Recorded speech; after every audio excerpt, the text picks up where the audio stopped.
Welcome to Bite at a Time Books, where we read you your favorite classics, one bite at a time. My name is Bree Carlile, and I love to read and wanted to share my passion with listeners like you. Today we will be continuing The Secret Garden by Frances Hodgson Burnett. Chapter 7. The Key to the Garden. 2 days after this, when Mary opened her eyes, she sat upright in bed immediately and called to Martha, "Look at the moor! Look at the moor!"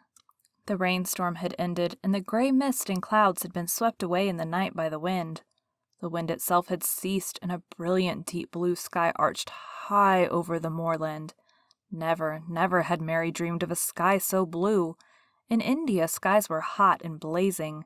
This was of a deep, cool blue which almost seemed to sparkle like the waters of some lovely bottomless lake, and here and there, high, high in the arched blueness, floated small clouds of snow-white fleece.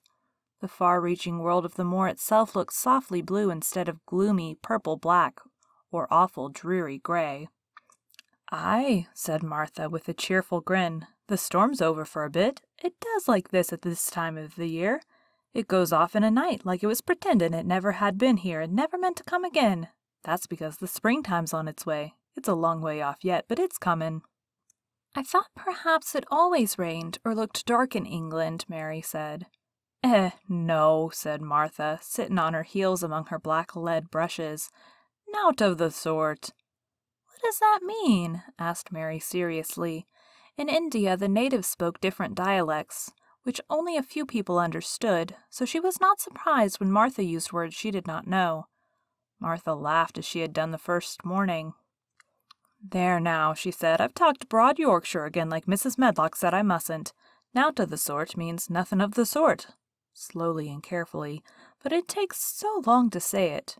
Yorkshire's the sunniest place on earth when it is sunny.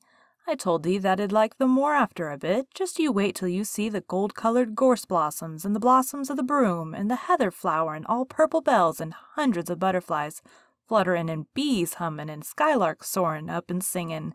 You'll want to get out on it at sunrise and live out on it all day like Dickon does." "Could I ever get there?" asked Mary wistfully, looking through her window at the far-off blue. It was so new and big and wonderful and such a heavenly color. "I don't know," answered Martha. "Thou's never used the lake since thou was born, it seems to me. Thou could walk 5 miles if it's 5 miles to our cottage." "I should like to see your cottage." Martha stared at her a moment curiously before she took up her polishing brush and began to rub the grate again. She was thinking that the small plain face did not look quite as sour at this moment as it had done the first morning she saw it. It looked just a trifle like little Susan Ann's when she wanted something very much. "I'll ask my mother about it," she said. "She's one of them that nearly always sees a way to do things. It's my day out today, and I'm going home. I am glad. Mrs. Medlock thinks a lot of Mother. Perhaps she could talk to her." "I like your mother," said Mary. "I should think thou did," agreed Martha, polishing away. "I've never seen her," said Mary. "No, thou hasn't," replied Martha. She sat up on her heels again and rubbed the end of her nose with the back of her hand, as if puzzled for a moment, but she ended quite positively. "Well, she's that sensible and hard-workin' and good-natured and clean that no one could help likin' her whether they'd seen her or not. When I'm goin' home to her on my day out, I just jump for joy when I'm crossin' the moor." "I like Dickon," added Mary, "and I've never seen him." "Well," said Martha stoutly, "I've told thee that the very birds like him, and the rabbits and wild sheep and ponies and the foxes themselves. I wonder," staring at her reflectively, "what Dickon would think of thee." "He wouldn't like me," said Mary in her stiff, cold little way. "No one does." Martha looked reflective again. "How dost thou like thyself?" she inquired, really quite as if she were curious to know. Mary hesitated a moment and thought it over. "Not at all, really," she answered, "but I've never thought of that before." Martha grinned a little as if some homely recollection. "Mother said that to me once," she said. "She was at her wash-tub, and I was in a bad temper and talking ill of folk, and she turns round on me and says, 'The young vixen, there thou stands saying thou doesn't like this one and that doesn't like that one. How does thou like thyself?'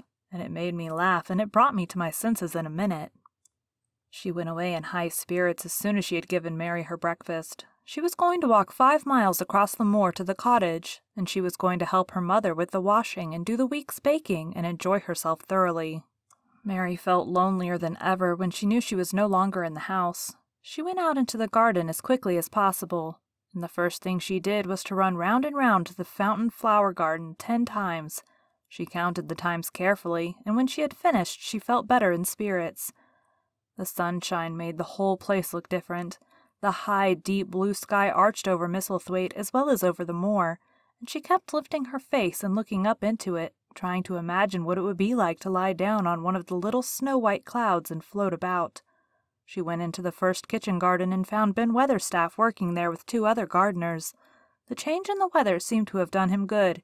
He spoke to her of his own accord. "Springtime's comin'," he said. "Cannot thee smell it?" Mary sniffed and thought she could. "I smell something nice and fresh and damp," she said. "That's the good, rich earth," he answered, digging away. "It's in a good humor, making ready to grow things. It's glad when plantin' time comes. It's dull in the winter when it's got nowt to do. In the flower gardens out there, things will be stirrin' down below in the dark. The sun's warmin' 'em. You'll see bits of green spikes stickin' out of the black earth after a bit." "What will they be?" asked Mary. "Crocuses and snowdrops and daffydowndillies. Has thee never seen them?" "No. Everything is hot and wet and green after the rains in India," said Mary, "and I think things grow up in a night." "These won't grow up in a night," said Weatherstaff.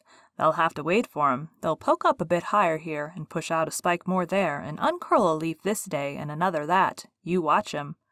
"I'm going to," answered Mary. Very soon she heard the soft rustling flight of wings again, and she knew at once that the robin had come again. He was very pert and lively, and hopped about so close to her feet, and put his head on one side and looked at her so slyly that she asked Ben Weatherstaff a question. "Do you think he remembers me?" she said. "Remembers thee?" said Weatherstaff indignantly. "He knows every cabbage stump in the gardens, let alone the people. He's never seen a little wench here before, and he's bent on finding out all about thee. There's no need to try and hide anything from him." "Are things stirring down below in the dark in that garden where he lives?" Mary inquired. "What garden?" grunted Weatherstaff, becoming surly again. "The one where the old rose trees are." She could not help asking, because she wanted so much to know. "Are all the flowers dead, or do some of them come again in the summer? Are there ever any roses?" "Ask him," said Ben Weatherstaff, hunching his shoulders toward the robin. "He's the only one as knows. No one else has seen inside it for 10 year." 10 years was a long time, Mary thought. She had been born 10 years ago. She walked away slowly thinking. She had begun to like the garden, just as she had begun to like the robin and Dickon and Martha's mother. She was beginning to like Martha, too. That seemed a good many people to like when you were not used to liking. She thought of the robin as one of the people. She went to her walk outside the long, ivy-covered wall, over which she could see the tree-tops. And the second time she walked up and down, the most interesting and exciting thing happened to her, and it was all through Ben Weatherstaff's robin. She heard a chirp and a twitter, and when she looked at the bare flower bed at her left side, there he was, hopping about and pretending to peck things out of the earth to persuade her that he had not followed her. But she knew he had followed her, and the surprise so filled her with delight that she almost trembled a little. "You do remember me!" she cried out. "You do! You are prettier than anything else in the world!" She chirped and talked and coaxed, and he hopped and flirted his tail and twittered. It was as if he were talking. His red waistcoat was like satin, and he puffed his tiny breast out, and was so fine and so grand and so pretty that it was really as if he were showing her how important and how like a human person a robin could be. Mistress Mary forgot that she had ever been contrary in her life when he allowed her to draw closer and closer to him, and bend down and talk and try to make something like robin sounds. Oh, to think that he should actually let her come as near to him as that. He knew nothing in the world would make her put out her hand toward him or startle him in the least tiniest way. He knew it because he was a real person, only nicer than any other person in the world. She was so happy that she scarcely dared to breathe.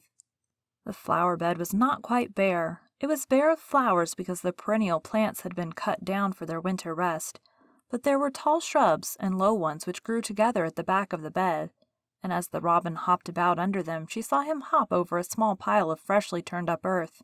He stopped on it to look for a worm. The earth had been turned up because a dog had been trying to dig up a mole, and he had scratched quite a deep hole. Mary looked at it, not really knowing why the hole was there, and as she looked, she saw something almost buried in the newly turned soil. It was something like a ring of rusty iron or brass, and when the robin flew up into a tree nearby, she put out her hand and picked the ring up. It was more than a ring, however. It was an old key, which looked as if it had been buried a long time. Mistress Mary stood up and looked at it with an almost frightened face as it hung from her finger. "Perhaps it has been buried for 10 years," she said in a whisper. "Perhaps it is the key to the garden." Thank you for joining Bite at a Time Books today, while we read a bite of one of your favorite classics. If you enjoyed today's bite, please drop us a review on your favorite podcast platform. Also, be sure to check us on our website, www.biteatatimebooks.com, or all the social media at Bite at a Time Books. Again, my name is Bree Carlile, and I hope you come back tomorrow while we take the next bite of The Secret Garden.